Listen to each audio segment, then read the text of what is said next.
Welcome students to my class of BA Part 2 English Literature. We will continue with Paper 1 Section A. So we will be studying another British poet today, Samuel Taylor Coleridge, and this is an introductory lesson on one of his very famous poem called The Rime of the Ancient Mariner. Before we move on to study his poem, let us understand something about Coleridge's background through his biographical history. Coleridge was born in 1772 and is recognized as a very popular English poet, literary critic, and philosopher. His lyrical ballads, written with William Wordsworth, announced the English Romantic movement, and one of his critical works called Biographia Literaria, published in 1817, is recognized as one of the most significant work of general literary criticism produced in the English Romantic period.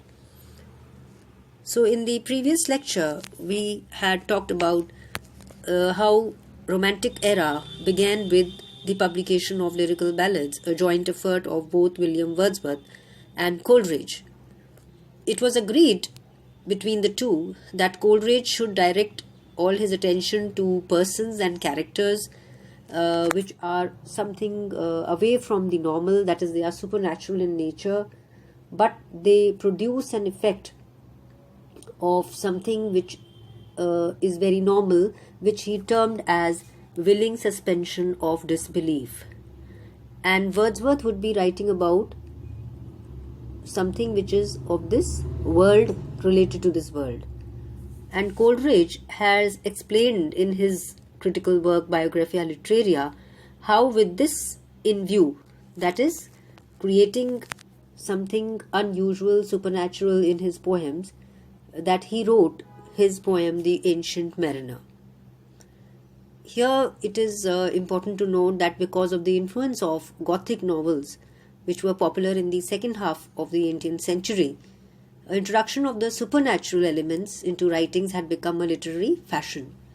And Coleridge himself believed that human beings are acted upon by certain invisible forces which cannot be seen.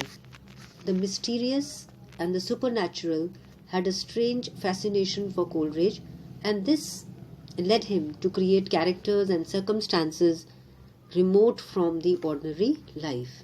So this element of remoteness, of strangeness and unusual setting enabled Coleridge to enforce a truth that appears to be very surprising. Coleridge succeeded in telling a story of human joys and sorrows, but made it look like a story from the other world. So this is something what we are going to find in his poem, which we are going to study, that is The Ancient Mariner. So what is the context or the background behind this poem, The Rime of the Ancient Mariner? First of all, we need to understand that when was it published and where. So it was published in Lyrical Ballads in 1798, and the context of this poem, many have believed that there are suggestions that Coleridge was inspired by the mariner from certain voyages like the Captain James Cook in 1770s and the expeditions of Captain George Shelvocke earlier in the 18th century. And in Shelvocke's book, A Voyage Round the World by Way of the Great South Sea, there is actually a description of a melancholy sailor shooting an albatross in the hope of gaining a fair wind. So who is the main character of this poem? So the protagonist, as the name itself says in the title, is the ancient mariner, who is the narrator of the story. So this poem is full of imagination, fantasy and supernatural elements, which we had just talked about. And this poem consists of 4 main characters besides others, and the main one is the narrator himself, that is the ancient mariner. Then there is this wedding guest whom the ancient mariner stops to make him hear his story. And in the other aspects, the other important characters are the sailors, the albatross, which is the bird. Death also appears as a character along with the nightmare, life in death. So basically, students, this poem, The Rime of the Ancient Mariner, it's mostly like a story, a narrative, which traces the spiritual evolution or the growth of the mariner or the sailor, and his transformation is set against an unfamiliar background, a strange background of the sea. So it is a story in a poem of crime and punishment and purification. So basically this will be a very interesting poem, and it has really enchanted many people because of the way it has been narrated by Coleridge, including so many elements of suspense and mystery.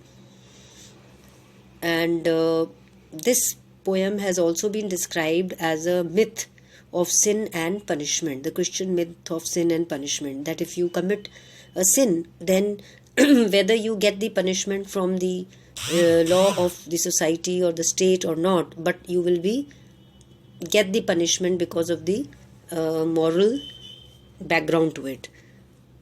So this is what we are going to study in the poem.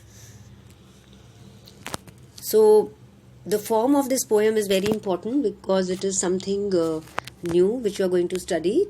You have been studying about a lyric or a sonnet or an ode, but the form of this poem is a lyrical ballad. So what is a ballad? It is a poem written in the form and style of a folk ballad. This Ancient Mariner is written in this form, and normally a folk ballad, because it was narrated and not recounted and written, so it was normally an anonymous person who had started with the ballad. So it's a narrative song poem, usually relating a single dramatic incident of story in a form suitable for singing or rhythmical chanting. So this is the form of the poem. And folk ballads often have sudden dramatic beginnings, as you will find it will be in this poem also, and they are written in the form of a dialogue, usually between the narrator and the listeners, as well as between characters. So just like in a drama there are dialogues, you will find that in ballad also you have this feature. The language of the ballad is normally simple, but there is plenty of repetition and use of old or archaic words. There is sudden change of action besides music and rhythm. This Ancient Mariner poem contains all these characteristics. So hence it's a ballad, although it cannot be called a folk ballad. And the poem Rime of the Ancient Mariner is a long poem split into 7 sections. You have earlier also studied Thomas Gray's Elegy, written in a country churchyard, which was also a very long poem. So this is another long poem, but I assure that this is very interesting and you will not like to leave the poem once you start reading it. So a little more about the ballad form. So the ballad deals with a single situation or incident, and though there are many incidents, they are also introduced so as to look like parts of one major event. The situation in the ballad is presented dramatically.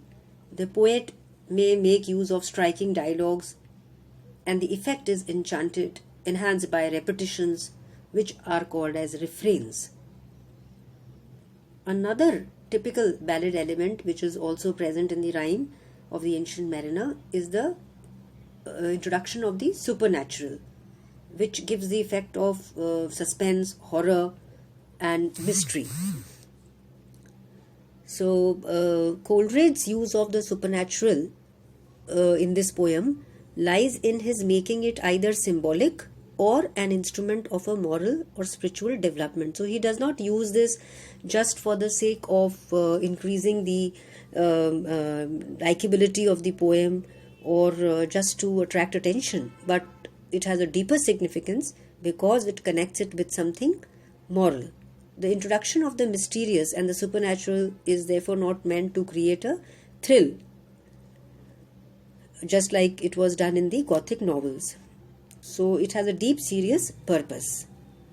The incidents which take place in the supernatural world do not obey the law of causation, that is, cause and effect. They do not admit of any logical, rational scrutiny. But in their own sphere, what happens is that they conform to an indefinable logic of their own.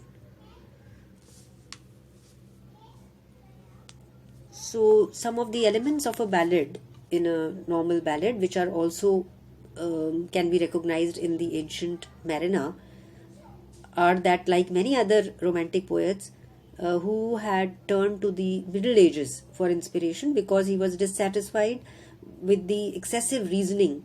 As we had studied earlier, it was also with the transitional poets like Gray and Collins and with William Wordsworth that they were very much disturbed with the kind of reasoning and rules that were followed by the 18th century poets. The medieval oral ballads, they give a sense of reality to the supernatural, and therefore Coleridge took up this form of poetry with great interest. So this ballad, Ancient Mariner, has all the elements that typical ballads should have: a story, a dramatic action, dialogues, verbal music. The settings are also very interesting in this poem, and a unifying element of moral and mystery is the chief characteristic. The rhyme scheme and language of the ballad is also very important because it gives meaning to the content also. So we find that in the rhyme of the Ancient Mariner, it is written in 4-line stanzas, that is quatrains, with the usual ballad rhyme scheme, which is A, B, C, B. Each stanza is written in more or less the traditional ballad meter. And what is that? The first and the third lines are in iambic tetrameter and the second and fourth are in iambic trimester. The language normally of a ballad is simple and the narrative is straightforward. The order of the events, what happens after one event or the other, is chronological, and the narrator tells what had happened in the order in which the events had taken place. And all these elements you keep in mind because you will, when you study the poem, you will be able to find that how the rhyme scheme is working and what is the role of the narrator. The first thing which we notice in the poem is the simplicity of the language. It's very simple language. You will not find difficult words or very figurative speech which is not easy to understand. There are lines in the poem which make use of very simple and homely words and expressions. For example, the sun came up upon the left, out of the sea came he. But like the old ballads, the poem has a serious aim and purpose of implicitly conveying a message. So it's not necessary that to convey a serious message, one needs to use language which is also very difficult. So Coleridge employed this kind of a combination between simple language and serious meaning. It is more than a mere poem of the supernatural describing some adventurous and exciting events. The poem narrates certain horrible and unusual incidents that lead to the refining and purifying of our emotions and sentiments, as well as conveying a lesson for practical life. So, like any moral story, this poem also ends with a moral message. It tells us more or less directly that the violation of the fundamental laws of nature will result in terrible disasters in the well-being of men, especially their mental health. So it gives us a lesson in the end to the humanity that how we need to be kind and compassionate to each element of nature around us and not undermine the importance of anything in our environment. And this can be easily seen in today's world when we have exploited Mother Earth or nature for our greed. So, coming to the theme of the poem, what is happening and what issues are raised in this poem. Coleridge in Ancient Mariner proclaims or tells about a theory of love. We need to understand that. What is it? So Coleridge illustrates the love between the creatures, between human beings and the visible and invisible beings of the nature. The main character of the story is the ancient mariner, the sailor, who commits a crime against the law of God, that is of love for everybody created by God, by killing the bird which comes on the ship. And as a result, there is an upheaval both in the internal world of his mind, in his subconscious mind, and in the external world of nature. So it is dramatically presented, but the underlying message is the wrath of nature or God for not being compassionate or concerned about the elements of nature. So it's a symbolic reflection. So the albatross, or the bird that the ancient mariner kills on his voyage, is not just a bird as it will be unfolded slowly when we read the poem, but it is a symbolic spirit as indicated by the very manner of its arrival at the place from nowhere, out of, as the poem says, fog and mist. So somewhere suddenly from another world this bird has come, but the mariner does not recognize it as a godly creature. The mariners, the other sailors, are also very happy and receive the bird warmly, thinking it's a good soul which has come to help them, because they had lost their way while moving on towards their destination. And the poet says, as if it had been a Christian soul. So the moral elements have also been implanted in the poem through these words. But the leader mariner's reckless act of killing the bird is a great crime, a violation of the sanctity of life. So this appears to be a poem of crime and punishment, as you might have heard about Dostoevsky, a Russian author whose novel is by the same name, Crime and Punishment, which talks about actual crime which happens, that is of murder, but the punishment which comes forth is not which is coming through the police or the state or the law, but the subconscious mind or the moral values which inflict upon the main character, that are more important. So the significance of this sin of not doing godly act, they are focused in this novel. And similarly here in this poem we find that slowly how the sin committed by the ancient mariner brings forth the implications of the crime in the form of punishment, both subconscious and moral as well as real. The other sailors or the mariners who were in the ship and who they also suffer because they unknowingly make themselves accomplices in his sin by justifying his act of killing the bird and saying that it was right to kill the bird, which brought the fog and mist.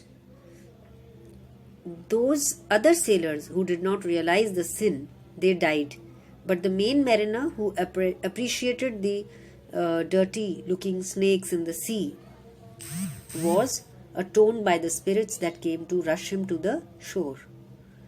However, the ancient mariner is obsessed by his consciousness of guilt, just like Dostoevsky's novel Crime and Punishment. Raskolnikov, the main character, he also suffers from his own guilt, which he can alleviate only by telling the story of crime to someone who looks appropriate.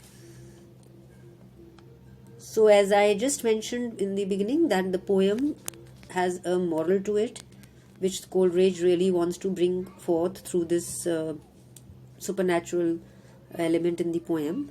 And the teaching of the story or the poem is that it pacifies his soul from the burning guilt that he is made to carry along throughout life. So the albatross hung on his neck is basically the guilt which he carries. It becomes symbolic of that. The ancient mariner's regeneration began when he blessed the water snakes, and his heart is in harmony with the universal law of love, and his life continues only if he confesses and teaches that love to others. The whole story of this poem has a powerful impact on us, and it convinces us about the mystery of life, which is made up of the natural and the supernatural, the known and the unknown elements of nature. The Ancient Mariner is successful in conveying effectively his spiritual crisis to us, and finally we come to share his faith in the nature. So this is basically the in brief the summary of the poem, which we are going to study in our next lecture in detail, stanza by stanza. And with this we come to an end of this lecture. Thank you.